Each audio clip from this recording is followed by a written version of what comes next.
ሰላም ጤና ይስጥልኝ አድማጭ ተመልካቾቻችን፣ ይህ ቁም ነገራም የተሰኘው የዩቲዩብ ዝግጅታችን ነው። ለዛሬ አሳፋይሉ የዓለም ገዢ ማን ነው በሚል ርዕስ ስር ያሰፈረውን እንደሚከተለው እናቀርብላችኋለን።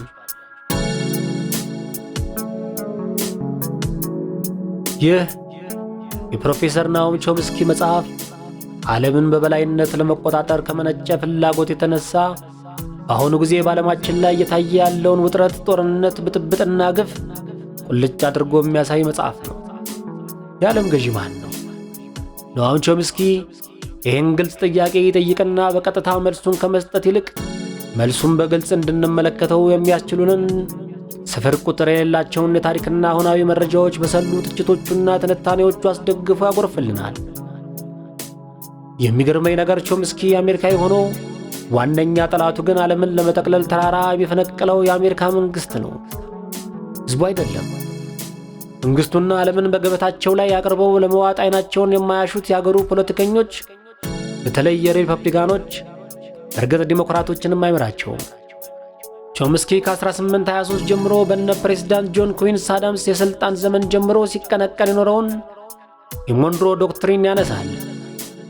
የሞንሮ ዶክትሪን አሜሪካ በፓሲፊክና በአትላንቲክ ውቅያኖስ መሃል የተዘረጋውን መላውን አሜሪካ በብቸኝነት በቁጥጥሯ ስር ለማዋል ያደረባትን ምኞት በይፋ ያወጀችበት እና አውሮፓውያንንና ሌሎች አጠገቤ ድርሽ እንዳትሉ ያለችበት የሞኖፖል አህጉራዊ ገዥነት ፖሊሲዋ ነበር ነው። ነገር ግን ከአትላንቲክ ባሻገር ባለው የበላይነቷ ብቻ ረክታ ልትቀመጥ አልቻለችም። በአውሮፓ የዓለም ጦርነቶች እየፈነዱ እየተጋበዘች ጉልበቷን ፈተነችባቸው። ከሁለተኛው የዓለም ጦርነት በኋላም አውሮፓውያንና እስያውያን በጦርነት ደቀው በጦሱ ሲማቅቁ አሜሪካ እጅግ ጉልበተኛዋና ግዙፏ ብቸኛ ባለ ኒውክሌር ኃይል ሀገር ሆና ከጦርነቱ ወጣች። ግማሹን የዓለም ሀብትን በቁጥጥር ስር አዋለች። ፕሮፌሰር ናኦም ቾምስኪ ሁሉ የሆነው በአጋጣሚ አይደለም። የአሜሪካ መሪዎችና ፖሊሲ ቀማሪዎች አስቀድመው ይኸው እንደሚመጣ ተንትነው ተዘጋጅተው ይህንኑ ለማምጣትም ነው ወደ ዓለም ጦርነት የገቡት ይላል። ከዚያ ከሶቪየት ራሽያኖችና ኋላም ከቻይኖችና ከሌሎች ጋር የሀብት ሽሚያና የፖለቲካ ርዕዮተ ዓለም ግብግቡ ተጀመረ። የሶቪየቶችን ሶሻሊዝም ለመዋጋት በሚል ሰበብም አሜሪካ በየሀገሩ ሰተት ብላ እየገባች መንግስቶችን መገለባበጥና የምትፈልጋቸውን ማስታጠቅ፣ ያልሆነላትን መበጥበጥ ቋሚ ሥራው አደረገችው ይላል። በነዳጅ ዘይት ሀብት የከበረውን መላውን መካከለኛው ምስራቅ መቆጣጠር ብቸኛው ዓለምን የመቆጣጠሪያ ቁልፍ መንገድ ነው በማለት ለመጀመሪያ ጊዜ አጥንቶ በፖሊሲ ደረጃ ይሄው ዕቅድ እንዲተገበር በሁለተኛው የዓለም ጦርነት የአሜሪካ ፕሬዝዳንት ለነበሩት ለፍራንክሊን ዴላኖ ሩዝቬልት ምክሩን ያቀረበው አዶልፍ ኤ በርል የተባለ መማካሪያቸው ነበር። ምክሩን ተቀበሉትና ተገበሩት። ናኦም ቾምስኪ እነዚህን አረቦችን ከነ ዘይታቸው ለመቆጣጠር በግልጽም በስጉርም የተተገበሩ እኩይ ፖሊሲዎችን ይዘረዝርና እንደ ትልቅ ጥያቄ ይጠይቃል። በአረብ አገሮች ዲሞክራሲ የሌለው ለምንድን ነው ብሎ መልሱንም ያሳየናል።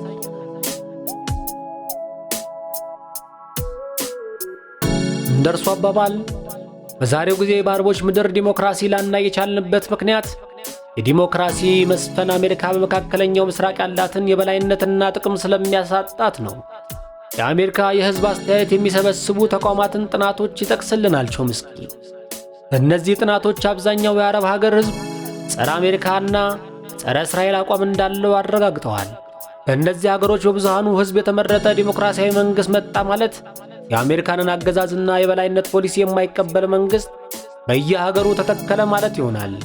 ይህ ደግሞ በአሜሪካ በዓይኗ መጣባት ማለት ነው። ስለዚህ ዲሞክራሲያዊ የሆነ መንግሥት በአረቦች ምድርና በአካባቢው በአጠቃላይ እንዲኖር አትፈልግም አሜሪካ። ዲሞክራሲ፣ ሰብአዊ መብት ምናምን እያሉ እንዲጮሁ የተፈቀደላቸው የምዕራቡ ሚዲያዎችና ተቋማት ሁሉ እውነተኛውን ፖሊሲ አጅበው እንዲያጫፍሩ የተፈቀደላቸው ፕሮፓጋንዲስቶች ናቸው ይላቸዋል። ግብፅን ውሰድ። በተደረጉ የሕዝብ አስተያየት ጥናቶች 90 በመቶ ሕዝብ የአሜሪካኖችን ፖሊሲ የሚቃወምና ፍልስጤሞችን የሚደግፍ ነው። እና ሕዝቡ ያሻውን መሪ እንዲመርጥ ዲሞክራሲያዊ መብቱ ከተከበረለት የሚመርጠው ማንን ነው? የእስልምና ወንድማማቾችን ነው። ነገር ግን እነዚህ ከተመረጡ የአሜሪካ አገዛዝ ያከትማል። ስለዚህም ሲአይኤ በሕዝብ የተመረጠው መንግሥት ተወግዶ ለገዢዋ ልዕለ ኃያል ሀገር ጭራቸውን የሚወዘውዙ ፍሬንድሊ ወታደራዊ አምባገነኖች ስልጣኑን እንዲረከቡ ይተባበራል፣ ያመቻቻል። ካልሆነም አመፅ ቀስቅሶ ሀገሩን የብጥብጥ አውድማ በማድረግ መንግስቱን አቅም ኖሮት የማይላወስ ሽባ ያደርገዋል። በግብፅ፣ በሶሪያ፣ በሳውዲ፣ በካታር የትኛውም መካከለኛው ምስራቅ ስፍራ ዲሞክራሲ ሊኖር የማይችለው ዲሞክራሲን ማስፈን የአሜሪካን ጥቅም ስለማያስጠብቅ ነው ባይ ነው ፕሮፌሰር ኖአም ቾምስኪ። በፕሬዝዳንት ሮናልድ ሬገን መሪነት ዘመን ዋነኛ የአሜሪካ የውጭ ጉዳይ ፖሊሲ ዘዋሪ ሆኖ የቀጠለው ዶክተር ሄነሪ ኪሲንጀር በአንድ ወቅት የተናገረውን ቾምስኪ ይጠቅስልናል። ራሱን ችሎ ለመቆም የሚሻና ሀገራዊ አርበኝነትን የተላበሰ መንግስት ካለ ያ መንግስት ለኛ ቫይረስ ነው። በሽታውን ለተቀረው ዓለም የሚያጋባ አደገኛ ወረርሽኝ ስለሚያስከትልም ቫይረሱ በተገኘበት አጥብቀን ልንዋጋውና ልናስወግደው ይገባል። ሄነሪ ኪሲንጀር ለአሜሪካ መሪዎች የሰጠው ምክረ ሐሳብ እስካሁንም ዋነኛ የውጭ ጉዳይ ፖሊሲ ሆኖ እየተሰራበት ነው ይለናል ቾምስኪ። ኤክሰፕሽናል ወይም በዚህ ፖሊሲ ከመሰልቀጥ የተረፉ መንግስቶች ሲኖሩስ? ቱርክን በምሳሌነት ይጠቅስልናል ቾምስኪ። አሜሪካኖችና ሸሪኮቻቸው ኢራቅን በወረሩበት ወቅት በ2003 እንደ አውሮፓውያን አቆጣጠር የቱርክ ህዝብ 95 በመቶ ወረራውን ይቃወም ነበር። ስለሆነም የቱርክ መንግስት የህዝቡን ፍላጎት ተቀብሎ በኢራቅ ወረራው ከአሜሪካ ጋር አንሳተፍም አለ። አየህ ይላል ቾምስኪ፣ አየህ ህዝቡን የሚሰማ እና ዲሞክራሲያዊነትን ለማስፈን የሚጣጣር መንግስት በየሀገሩ ስልጣን ከያዘ የሚያደርገው ልክ የቱርክ መንግስት ያደረገውን ነው ወይ የኢራን መንግስት ያደረገውን ነው። ዲሞክራሲ የማይፈለገውም ለዚያ ነው ይለናል። በምዕራቡ አገዛዝ እሳቤ ጥቅሜ ይጠበቃል ተብሎ የሚታስበው ለህዝባቸው ነፃነት በሚሰጡ ዓለማዊ መንግስታት ሳይሆን ህዝባቸውን በጉልበት አፍነው በሃይማኖት ሰንገው በሚገዙ አምባገነን ንጉሶች አማካይነት ነው። ለዚህ ነው በጄኔራሎች የተጠረነፈችው ግብፅ ለአሜሪካ የምትመቻት። ለዚህ ነው የዋሃቢ ሰለፊ አክራሪ ያስተምሯቸውን ለዓለም ከሚያስፋፉት ሳውዲዎች ይልቅ ሂዝቦላህንና ባስን የምትደግፈው ኢራን የቴሮሪዝም አምራቾችና አስፋፊ ተብላ የምትፈረጀው ይለናል። ደግሞ ራስን ችሎ መቆምና ሀገርን ማፍቀር ለሀገር መቆርቆር እንዳይኖር የሚፈለገው በመካከለኛው ምስራቅ ወይ በላቲንና በእስያ ወይ በአፍሪካና በካሪቢያን ብቻ ሳይሆን በራሷ በአሜሪካ ሀገር ውስጥም ጭምር ነው ይለናል። ህዝቡን እየመዘበረና በድህነት ማጥ እያማሰነ የሀገሩን ሀብት ሁሉ ለጥቂት ባለሀብቶችና ፖለቲከኞች መጫወቻ አድርጎ የሰጠ ሚዲያዎችንና ጦር ሰራዊቶችን ከደህንነት ተቋማቱ ጋር እንዳሰኘው የሚዘውር ህዝቡ ሰዎችን እንጂ ስርዓቱን ለመቀየር ጉልበት እንዳይኖረው የተደረገ የፍትሃዊ ስርዓት በአሜሪካም ህዝብ ላይ ተተግብሯል፣ በዓለምም ላይ ኤክስፖርት ተደርጎ የተተገበረ ነው ይላል። ይህም የሚፈጸመው በጉልበት ነው፣ በኢኮኖሚያዊና ሚሊተሪያዊ ጉልበትም ይለናል። ስለ ጉልበት አጠቃቀሙ ዘዴ በተመለከተ በዓለም የታወቀው የቀኝ ጽንፍ ምሁር ፕሮፌሰር ሳሙኤል ፒ ሃንቲንግተን የጻፈው የአሜሪካ ፖለቲካ ለመስማማት ቃል ኪዳን የተሰኘ መጽሐፉ ላይ እንዲህ ይላል። ጉልበት አጠቃቀማችን ውጤታማ የሚሆነው ሚስጥር ካደረግነው ነው። ጉልበታችን መሸፈን አለበት። ፀሐይ ላይ ከተሰጣ እንደቀደሙት የዓለም ሀያላን ጉልበት ሁሉ ይተናል፣ ይሟሽሻል፣ ለጥቃት ይጋለጣል። ጉልበታችን ሁሌም በጭንብል ይሸፈን። ኃይላችን በሚስጥር ይግበር። ስራው እንጂ ወሬው አይቅደም። እውነተኛ ጉልበት ማለት ይህ ነው እና በዚህ የአሜሪካ ቀመር መሰረት ሀገሮችን በቁጥጥር ስር ለማዋል በቀጥታ መጥቼ ልገዛችሁ ነው። እኔ ታላቋ ብሪታንያ ነኝ አትልም። የምትለው አምባገነኑን ስርዓት እንድታስወግዱ ረዳችኋለሁ ነው። የራሻ ተላላኪ የሆኑ ፈላጭ ቆራጭ ገዢዎችን አስወግዳችሁ ነፃነትና ዲሞክራሲን እንድትቀዳጁ ከጎናችሁ ቆማለሁ ነው የምትልህ። መሬታችሁን ለማስመለስ እስከ ቀራንዮ አብሬያችሁ እጓዛለሁ። ከእገሌ ጠላት እከላከላችኋለሁ። እገሌ የተባሉትን አሸባሪዎች እወጋለሁ ወዘተ ነው የሚደለቅልህ አታሙ። በተቀደሱ ምክንያቶች የተሸፈነ እውነተኛ ሚስጥረኛ የማስገበሪያ ጉልበት የተባለው ይህ ነው። ዓለምን የሚያሳስቧት ኢራኖች አይደሉም ይላል ቾምስኪ። ኢራን ኒውክሌር ብትታጠቅም አትተኩሰውም ይላል። ምክንያቱም የተኮሰች ቀን ራሷም ያበቃላታል። በማት ኒውክሌር ትደመሰሳለች። አታደርገውም ግን በእነ አሜሪካና እስራኤል እጅ ላለመጥፋት እንደ ህልውናዋ ዋስትና ትፈልገዋለች። ይህ እየታወቀ አያቶላ ኮሜኒ እንዲህ ብለዋል። አህመዲን ነጃድ እስራኤልን ከዓለም ካርታ እንሰርዛታለን ብሏል በሚል የሚቀያየሩ መሪዎች ቃል እየተጣቀሱ ለዘላለም ራሷን የቻለች እነሱን የምትቋቋም ሀገር እንዳትኖር ኒውክሌር ቢኖራትም እንደምታጠፋቸው አድርገው ሌት ተቀን በሚዲያ ይሰብኩናል ይላል። ያጣጥለዋል። ሰበካውን አይቀበለውም። እንዲያውም ሆኖ ቾምስኪ ለዓለም ሕልውና ስጋት ከሆኑ ሁለት ነገሮች መሃል አንደኛው የኒውክሌር ጦርነት ነው ይላል።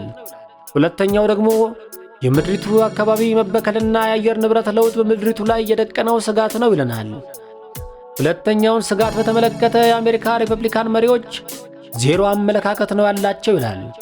ዶናልድ ትራምፕ ኢንቫይሮንሜንታል ፖለቲካ ሆክስ ነው የሚሉትን ይጠቅሰዋል። ሆክስ ማለት በውሸት የተቀናበረ ፍሪከርስኪ ትርኪ ምርኪ ማለት ነው። የጅል ለቅሶ ማለት ነው። ቾምስኪ በጣም ያሳቀኝ በአንድ ወቅት ኮንግረሱ ላይ የተፈጠረን ክስተት ሲገልጽ ዲሞክራቶች ሳይንቲስቶችን አቅርበው የአካባቢ ብክለት በምድሪቱ ሕልውና ላይ አደገኛ አደጋ እየደቀነ መሆኑን አስረዱ ይላል። የዓለም ሙቀት መጨመር፣ የኦዞን መሸርሸር፣ የበረዶዎች መቅለጥ፣ የውቅያኖስ ውሃዎች ከፍታ መጨመር ወዘተ ብዙ ምክንያቶችን ዘርዝረው አስረዱ አለ። ከዚያ በመቀጠል ግን የታወቁ የሪፐብሊካን የኮንግረስ አባል ተነሱና ለዲሞክራቶቹ መጽሐፍ ቅዱስ ከፍተው አነበቡላቸው አለ። በሕዝብ ተወካዮች ምክር ቤት ውስጥ በሪፐብሊካኖች የተነበበው ዘፍጥረት 9:15 ምንድን ነው? እግዚአብሔር ከጥፋት ውሃ በኋላ ለኖህ የገባለት ቃል ኪዳን ነው። እንዲህ የሚል ዳግመኛ በውሃ አላጠፋህም፣ የማጥፊያ ቀስቶቼን ሁሉ ሰቅያለሁ። ይህ ቃል ኪዳንም ለዘላለም በመካከላችን ይቆያል። በቾምስኪ አባባል በተለይ ሪፐብሊካኖች የፈለገውን በካይ ጭስ ወደ ሰማይ ቢለቁ፣ የፈለገውን ዝቃጭ ወደ ባህር ቢደፉ፣ የፈለገውን በካይ መርዝ በምድሪቱ ላይ ቢነሰንሱ እግዚአብሔር ለኖህ ቃል ኪዳን ስለገባለት ምድር ዳግመኛ አጠፋም ብለው ነው የሚያምኑት። የኦሪት ዘመነኞች አውቆ አጥፊዎች ይላቸዋል።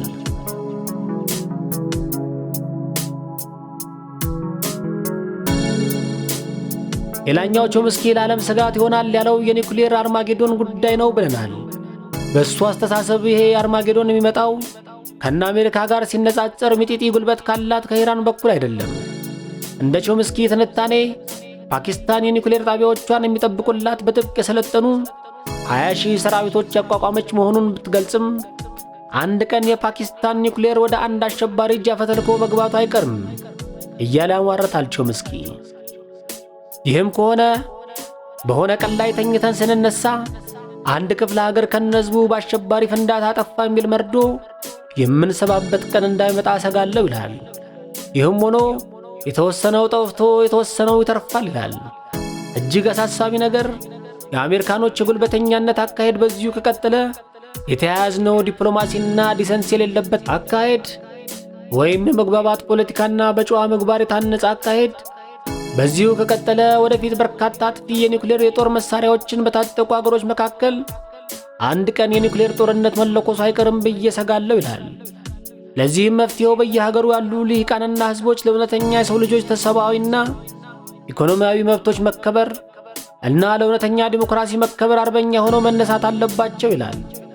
በዓለም አቀፍ ሕግጋትና ስምምነቶች የሚመሩ ጉልበታቸው በዓለም ሕዝብ ስምምነትና በሰብአዊ ሚዛኖች የተገደበ ከአንድ የበለጡ በርከት ያሉ ኃያላን መፈጠር አለባቸው ይላል። በዚህ በኩል የእነ አሜሪካ ብቸኛ ልዕለ ኃያልነት ፀሐይ ያዘቀዘቀች መሆኗ እና በዓለም በርከት ያሉ ተገዳዳሪ ኃያላን እየወጡ መሆኑ ትልቅ የመዳናችን ብስራት ነው ይላል ቾምስኪ። ቾምስኪ በአሁኑ ወቅት ለሰብአዊ መብቶች መከበር ቆሜያለሁ የምትለውን የገዛ ሀገሩን አሜሪካን አንድ ሕግ ጠቅሶ ነው ምክሩን የሚለግሰው። ሕጉ HR 4775/2002 የተሰኘ ኮንግረስ ሽብርተኝነትን ለመዋጋትና ከጉዳቱ ለማገገም ያጸደቀው አዋጅ ነው። እንዲህ የሚል አንቀጽ አለበት ሕጉ የአሜሪካ ዜጋ የሆነ ሰው በዓለም አቀፍ የሰብአዊ መብት ችሎቶች እንዲቀርብ ከተገደደ ዜጋውን ለማስለቀቅ መንግሥት ማንኛውንም ኃይል መጠቀም ሥልጣን አለው። ይህንን ሕግ ያዩት የሰሙት ኔዘርላንዶች ዘሄግ የሚገኘውን ችሎት ለመደፍጠት የወጣው ይሄ ጉዳምጠው ሕግ እያሉ ጠሩታል በሰላቅ ይለናል ቾምስኪ። እውነታው ይሄ ነው። በዓለም ስለ ሰብአዊ መብቶች መከበር የምንደሰኩረው እውነተኛውን ዓለም በጉልበት ለመግዛት የምንፈጥረውን ሁከት ለመሸፋፈን ነው። ሰብአዊ መብቶችን የምንደሰኩረው እኛን እስካልነካን ድረስ ነው። በእኛ ላይ የማይፈጸም ከሆነ ብቻ ነው ሁሉን ነገር የምንቀበለው። ይህ አይነቱ ለከት የለሽ የማናለብኝነት ከወዲሁ በየሀገሩ ሕዝብ ካልተገራ እና ፍትሃዊ ወደሆነ ለዜጎች ሁሉ የሀገርን ሀብትና ዕድል ወደሚያዳርስ እውነተኛ ዲሞክራሲና ሰብአዊ መብቶችን ወደሚያሰፍን ኃላፊነት የሚሰማውና ለሕዝቡ ወዳደረ እውነተኛ ሚዲያና እውነተኛ መንግሥት እውነተኛ ተሰሚነት ወዳላቸው ዓለም አቀፍ ተቋማትና ስምምነቶች አብረን ልንጓዝ ካልቻለን በስተቀር ዓለም በቅርቡ ዓይናችን እያየ ትጠፋለች ብሎ ያበቃል ፕሮፌሰር ኖአም ቾምስኪ። በአጠቃላይ ደራሲው በፋክቶች ላይ የተመሠረተ ቢሆንም የራሱ የተወሰነች የጸረ አሜሪካነት የጸረ እስራኤልነት ዝንባኔ ያለችበት። ኖአም ቾምስኪን የሚያውቅ ሁሉ ይህን አቋሙን በደንብ ያውቃል። ከዚህ መሰሉ የሚዛናዊነት ነጥብ ባሻገር ግን ይህ መጽሐፍ የዛሬውን ዓለም ሁኔታ ወለል አድርጎ ለመመልከት የሚያስችል በመረጃ የተደገፉ ድንቅ ምሁራዊ ትንታኔዎች የቀረቡበት ድንቅ መጽሐፍ ነው። እኔም ረዘም ያለ ዳሰሳዬን አበቃሁ። ፈጣሪ ሀገራችንን ይባርክ። ሸጋ ሳምንት ተመኘው። አሳፍ ኃይሉ